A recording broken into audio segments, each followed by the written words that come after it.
Hello, dear learners. Welcome to Fun Scholar e-learning series.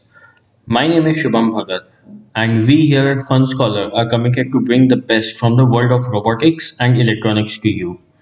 In today's video, I'll show you how you can create a complex game where a mouse will be chasing the cheese, and there will be certain number of levels which you need to cross, and based on the performance of your levels you will be declared a winner or a loser. So let's go to the Scratch desktop and see. So first of all, let's start with the game. Let me show you what the game is, and then I'll show you how I have created the game or how I have made the code of the game. So I'll press on the green flag. So you have to press on the play button before you start the game. So I'll click on this, and there will be a number of messages which will be shown about the game.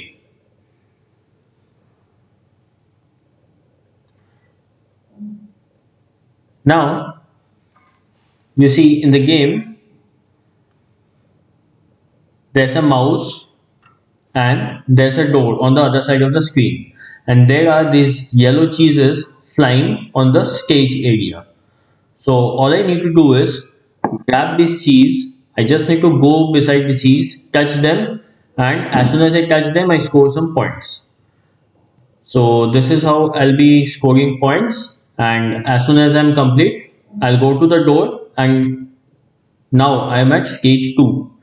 The same goes, I'll collect as many cheese as I can, and then I'll go to the next door. And then this is the fourth level, and after the fourth, I'm here at the fifth one, and now see, I've lost. Why have I lost? Because I did not collect all the cheese in all the different levels. So, in order to win this game, you need to collect all the cheese before you reach the sixth level. So, now let's see the code.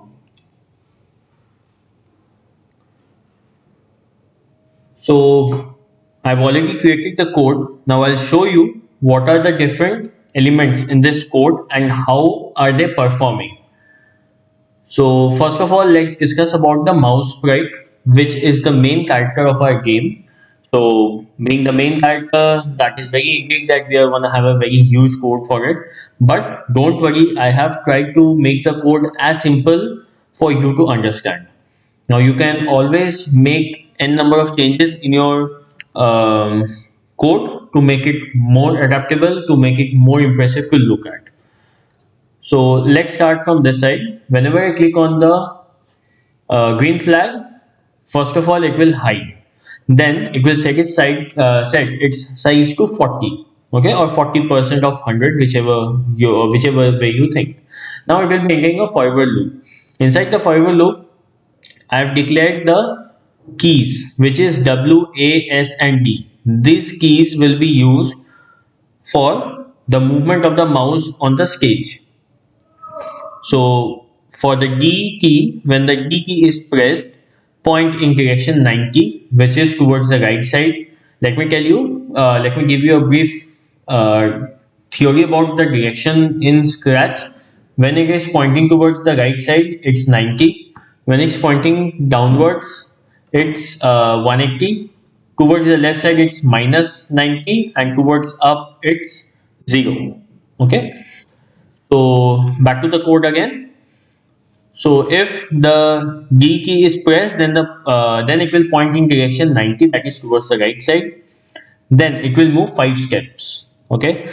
Same goes for the S key. When the S key is pressed, that is, it will be facing downwards, and it will move 5 steps. Same for A and W. So A will be for the left direction and W will be for upward direction.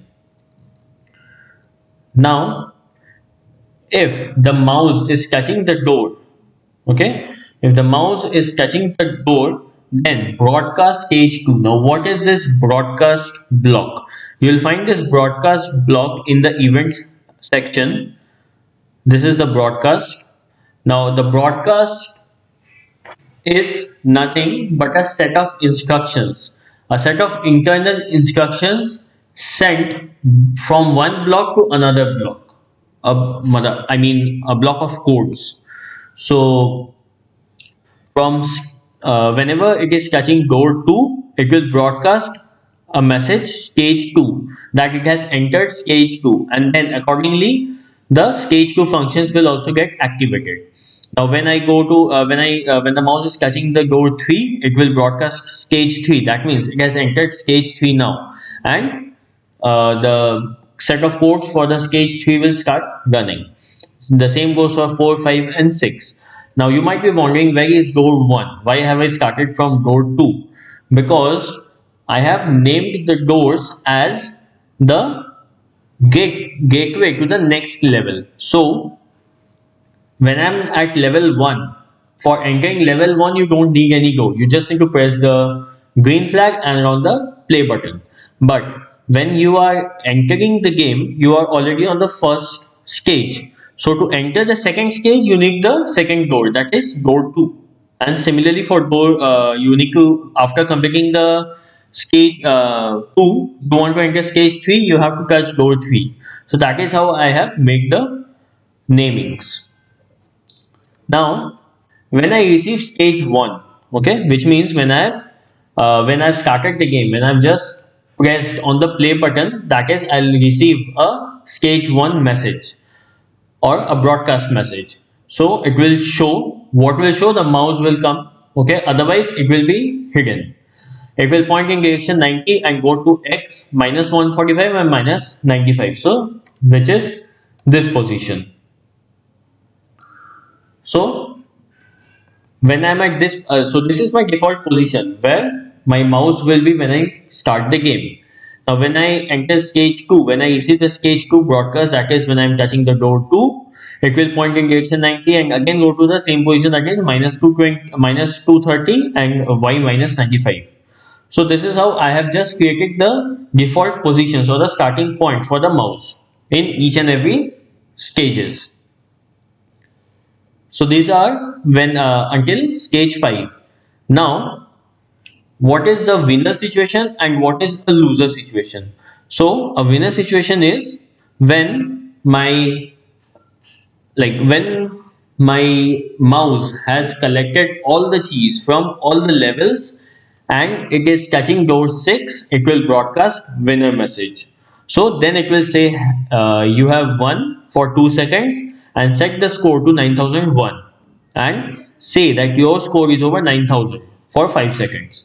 So this is what will be done if you are winning the game. And if you have lost the game, which means you have not collected all the keys from all the levels, then it will show that you have lost for 2 seconds, which you might have just noticed while I was giving the demo of the game. And then to differentiate between the winning and the losing mouse, I have changed the color propositions for both the mouse. So if it is winning, the color of the mouse will be blue as it is the default color, and if it is losing, it will be changing its color, change color effect by 25 and wait 0.1 seconds. So after every 0.1 seconds, the color of the mouse will be changing. So that will happen for 100 seconds in a repeat block. So that is how you can differentiate that, okay, if the color of the mouse is changing, that means I have already lost. Anyhow, you will be also getting a message that you have lost. So this is the code for the mouse. Now the second sprite is a spacer sprite. Now what is a spacer sprite? This is nothing. I've just created a blank sprite where there is nothing on the screen. There's no code. I've just made it to differentiate between the different sprites which are available, and so that I can differentiate between the levels of the, because see, the cheese 1, 2, 3, 4, 5. These are in the first level, then there's a space, then these set of cheese are on the second stage, then there's a space again. So as you are gradually increasing your stage, you're also entering the you're also increasing the number of cheeses that you have to collect. Now let me show you the code for the play button. So as you might have noticed, when I just clicked on the green flag, the play button had occurred in a red background. So that has nothing to do. When you whenever I click on the green flag, it will show set size to 200% and set score to 0. This is the basic function which it is doing, and when I click on the play button, it will say this set of messages for 4 seconds, 2 seconds particularly, and then hide, and then broadcast stage 1 as I showed you for the mouse, when it will be getting a stage 1 when I am clicking on the play button. Now again there's a spacer, which means I'm differentiating. Now I'm going to the doors. Now the door 2, as I already told you why there is no door 1. So the door 2 is that when I receive stage 1, it will show, and when the green flag is clicked, it will hide, because when I start the game there will be no door, but when I receive that I've entered the game, only then my door will be showing, and when I receive stage 2, it will again hide. So this thing, the door 2 will be only available when I am in stage 1 and not in any other different stages. And when I receive winner, also it will hide, because you need to specify the different types of messages which you are getting, and it will when it will be showing and when it will be hidden. So you need to define all those terms. The same goes for door 3. In the door 3, when I receive stage 2, only then it will show, otherwise in every other conditions it will be hidden. And for the door 4 also, when I'm in door 4, that means I'm in stage 3. The door 5 is in stage 4 and the door 6 is in stage 5. So these are the simple codes for the doors, the play button and the mouse.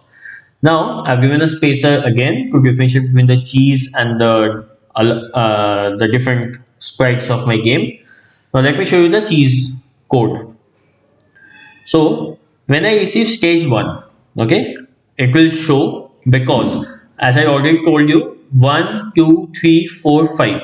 These 5 cheeses are available on the first stage. After that, there's a spacer. Again, 1, 2, 3, 4, 5, 6. When I enter stage 2, I have 6 cheese to collect. And gradually, if I'm at stage 3, I have 1, 2, 3, 4, 5, 6, 7, 8, 9, 10. I have 10 cheeses to collect, and gradually you are increasing the number of cheeses which you need to collect. So the these 5 cheeses, 1, 2, 3, 4, 5, these 5 cheeses will be available only in the stage 1. So when I receive stage 1, it will show, it will go to X, pick random from 1 to 190. So I've given a random position, choose any position for the cheese, okay, and I've added one more thing, if on edge it will bounce, okay. So that is why you might have noticed that the cheeses were like moving around the stage area in a very haphazard fashion. So that is due to, because I have given a random position to the cheeses, and they will be changing the random position after each second. Now inside the forever loop, first of all it will turn. How much will it turn? How much degrees will it turn? I've again given it a random position, because that does not matter, because wherever it is facing, so it will move 25 steps wherever it is, and then again change its position. After that, we will enter the if loop.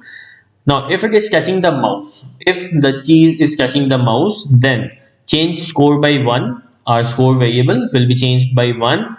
Then hide, because once the cheese has touched the mouse, then it will score, and then the cheese will vanish from the screen. And then again it will go to a defined position, that is minus x minus 140 and y minus 80, and stop the script. Okay, so this is for this one particular cheese. Okay, and same goes for the other cheese too. For all the cheese you have the same set of codes, there's no change. But as soon as I click on the sixth cheese, that is a cheese from the stage 2, you will see the only thing that has changed is when I receive stage 2. Otherwise, the remaining set of codes are same. So it goes for the set of codes are again same for the cheese in stage 2. And when I enter the cheese from stage 3, again see the message has changed. So this is how I have created the code for this cheese. So you need to see how many cheese you want in your game. You can always do modifications in your game as you want it. You can also add more number of cheese, you can decrease the number of cheese, that is up to you. So this is how it is happening. Now let me show you the code for the backdrop, because here you see when I had clicked on the green flag, the background was something different, and as soon as I clicked on the play button, after the messages were shown, it the backdrop was changed. When I'm touching the door too, the backdrop is again changing. So with each and every stage, my backdrop is also changing, so that I can differentiate between different backdrops. So let me show you the code for the backdrop. So when the green flag is clicked, switch backdrop to starting background. The starting background is that red background which I created. So I've named it as starting background. When I receive stage one, switch backdrop to stage one. So or I've already, like, I've renamed the name of the default sprites by stage one, stage two, stage three, four, and five, so that it's easier for me to understand as well as for you to understand that okay, which one is which sprite or which backdrop. So at which stage which backdrop is changing or coming. So when I'm clicking on the green flag, entering the forever loop, if the score is equal to 90, then broadcast winner. Okay.